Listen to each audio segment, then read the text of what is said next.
सावन का मेला बहुत भयंकर आने वाला है और बहुत दूर दराज से लोग यहाँ से बम्बई तक, दिल्ली तक और चारों तरफ से जनता यहाँ आती रहती है और इनसे उम्मीदें अपनी पाती है।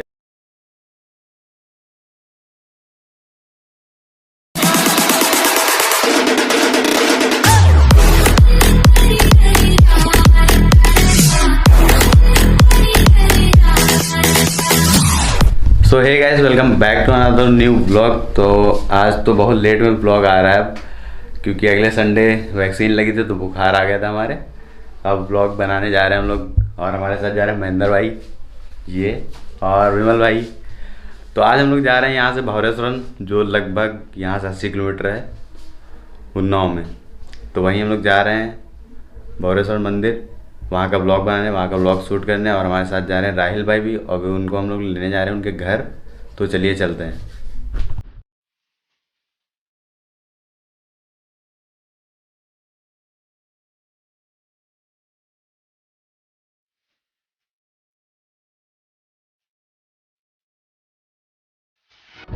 तो वैसे राहिल भाई आ चुके हैं, जैसा कि आप लोग स्क्रीन पर देख रहे हैं। और अब लगभग 2 बज चुका है।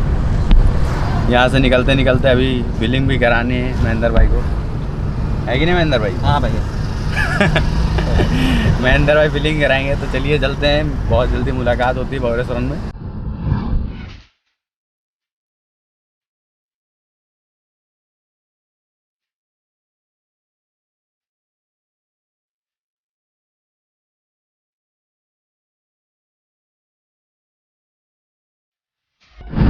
तो वैसे तो गैस फिल हो चुकी है और अब हम लोग पहुंच चुके हैं आलमबाग नहरिया, पहुंचने वाले हैं। महेंद्र भाई को बड़ा मज़ा आ रहा है। OTG इनकी वो ख़राब हो गई, पेन ड्राइव ख़राब हो गई, ब्लूटूथ ख़राब हो गया, तो गाने उन्हें बज नहीं पा रहे हैं।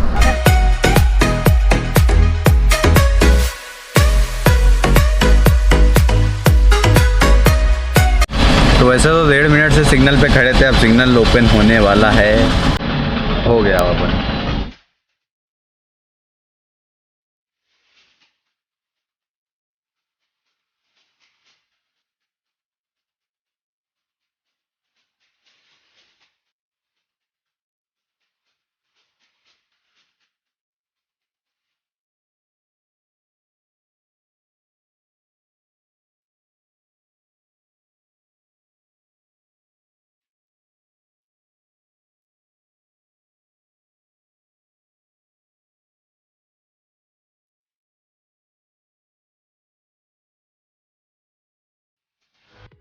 तो वैसे तो लगभग 3 बज चुका है और यहाँ से थोड़ी ही दूर बचा हुआ है, लगभग 20-25 किलोमीटर है अभी।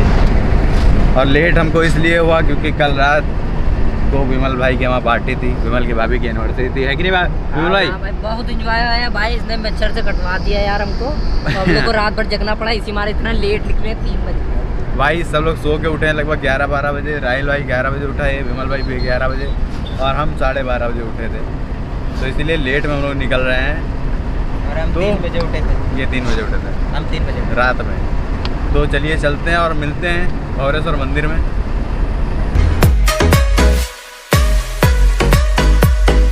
वैसे तो आप पहुंच चुके हैं, लगभग आ ही गए हैं यहीं पे।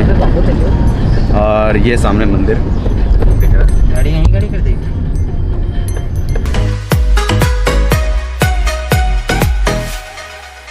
तो वैसे अब जूते हम लोग कार में उतार आए हैं, है कि नहीं विमल भाई? हाँ भाई।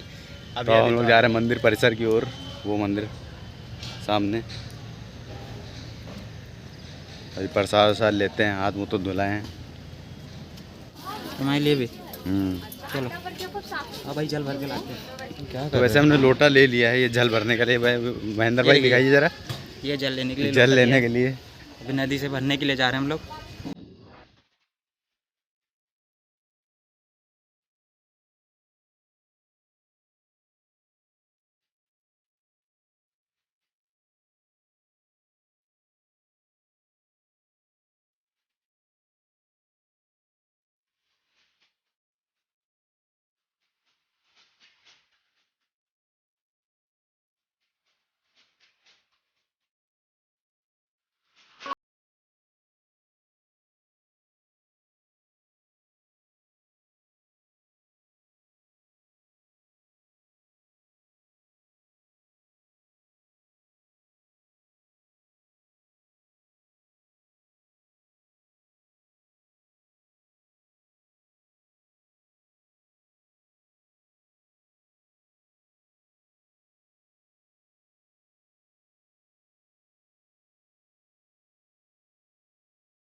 गिरी। पंकज गिरी जी, तो यहाँ के इतिहास के बारे में आप थोड़ा बताइए, मंदिर के बारे में। यहाँ पे बहुत पहले घना जंगल था, कुछ भी नहीं था।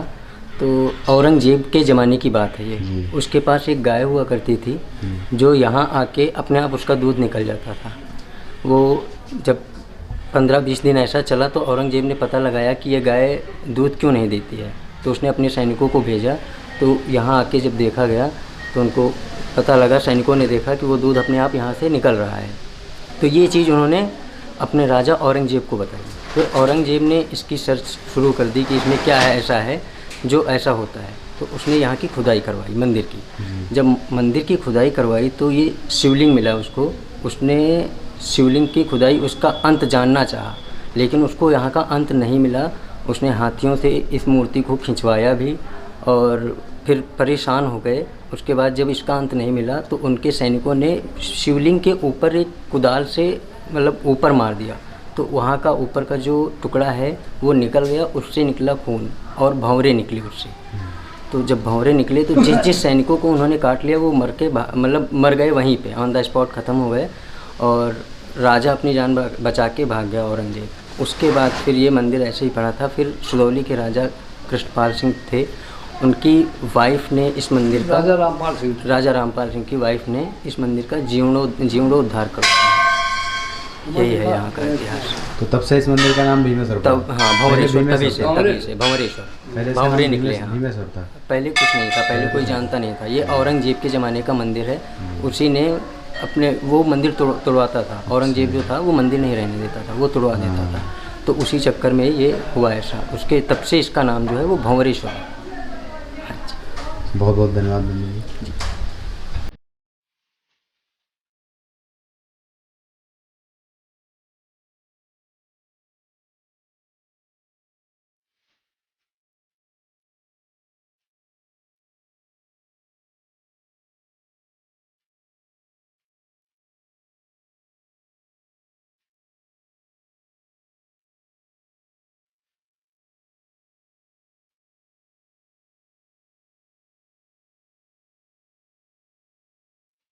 अब ये बताइए, मंदिर के बारे में थोड़ा इतिहास बताइए आप। देखिए भैया, 2-3 पीढ़ी बीत चुकी हैं जी। इसके पहले हमारे बुजुर्ग लोग कहा करते थे कि ये मंदिर की मूर्ति जो है मछली के मूड पर है, सर पे रखी हुई है। अब मैंने देखा तो है नहीं, मगर मैंने बुजुर्गों की बात मान करके मैं यही समझता हूँ कि जो बुजुर्ग ने बताया वही होगा कि मछली के मूड पर ये मंदिर टिका हुआ है। द्वापर युग में इस मूर्ति का स्थापना हुआ है और भीम के द्वारा हुआ है। और स्थापित करके भीम चले गए, जंगल में मूर्ति हो गई। अब क्या मूर्ति कैसे पता लगता है? एक गाय ने इस मूर्ति को पता लगाया और गाय से फिर चरवाहों ने पता लगाया कि मेरी गैया घर में दूध नहीं देती है, दूध कहाँ दे देती है। तो यहाँ भोलेनाथ पी लेते थे दूध उसका, तो घर में दूध नहीं देती थी गैया। इसलिए जो है चरवाहों ने गैया का पीछा किया तो क्या देखा, यहाँ एक पीपल का पेड़ था, इसी जगह सारा दूध चुआ रही थी गैया। तो चरवाहा आ करके देखा गैया को और कहा कि यहाँ गैया दूध चुआ दिया। और जब गैया चली गई तो चरवाहों ने उस जगह जा करके, उस जगह जब सफ़ा किया पीपल के पेड़ के नीचे, तो यही खबरी टाइम में मूर्ति निकली। तब से चरवाहों ने सिद्धेश्वर नाम रख दिया था। भीमेश्वर नाम खत्म हो जाने के कारण सिद्धेश्वर नाम रखा उस चरवाहों ने। सिद्धेश्वर के नाम से दर्शन शुरू हो गया।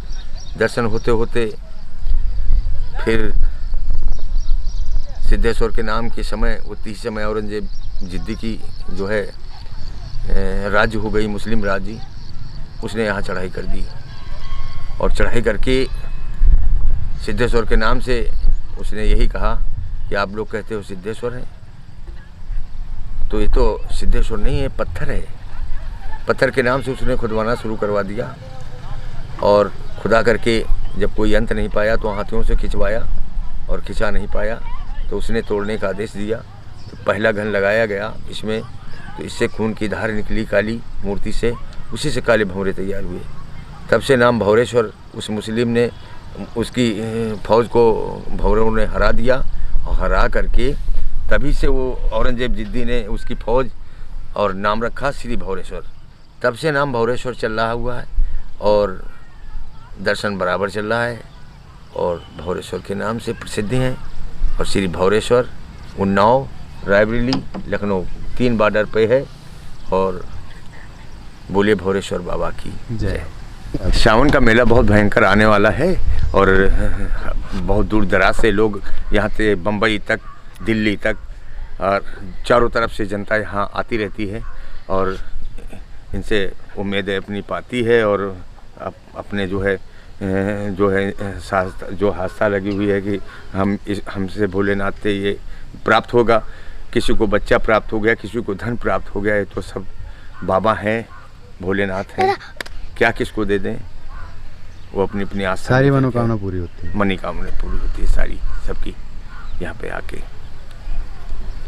ठीक है दादा, आपसे बात करके हमको बहुत अच्छा लगा और यहाँ के इतिहास के बारे में थोड़ा पता चला। बहुत बहुत धन्यवाद दादा जी। भैया तो वैसे हमने यहाँ से पंडित जी से थोड़ी यहाँ का इतिहास थोड़ा बहुत जाना, उन्होंने बताया बहुत अच्छी तरीके से। विमल भाई समझ में आया कुछ?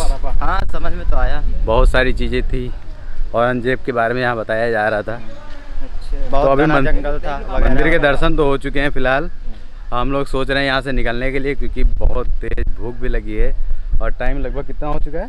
टाइम हो चुका है 4 बज के 40 मिनट 4 बज के 40 मिनट लगभग। अभी घर भी निकलना है हम लोग को।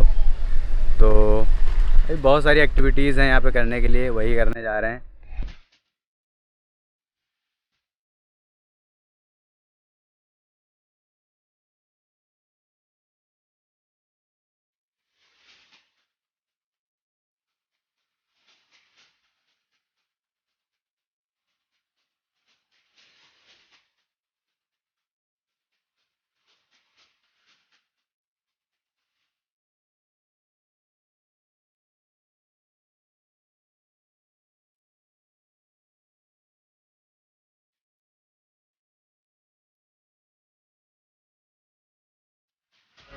तो गाइस फाइनली यहाँ पे आके बहुत ही अच्छा लगा। और ये जो बंदरों के लिए हम लोग खाने के लिए लाए थे, अपने घर ही से लाए थे हम लोग 3 पैकेट खाने के लिए उनके लिए। और यहाँ पे बहुत मज़ा आया सबसे मिलके, यहाँ के लोगों से मिलके बहुत अच्छा लगा। महेंद्र भाई थे, रायल भाई थे, विमल भाई थे, सबको मज़ा आया ना? बहुत भाई बहुत। तो अब वक्त हो चुका है इस ब्लॉग को यहीं पे एंड करने का। तो अगर ये ब्लॉग आप लोगों को अच्छा लगा हो तो लाइक करें, शेयर करें एंड सब्सक्राइब जरूर करें। और हाँ, कमेंट करके बताएं ज़रूर कैसा, किस तरह का ब्लॉग बना है, कैसा बना है। तो तब तक के लिए जय हिंद, वंदे मातरम।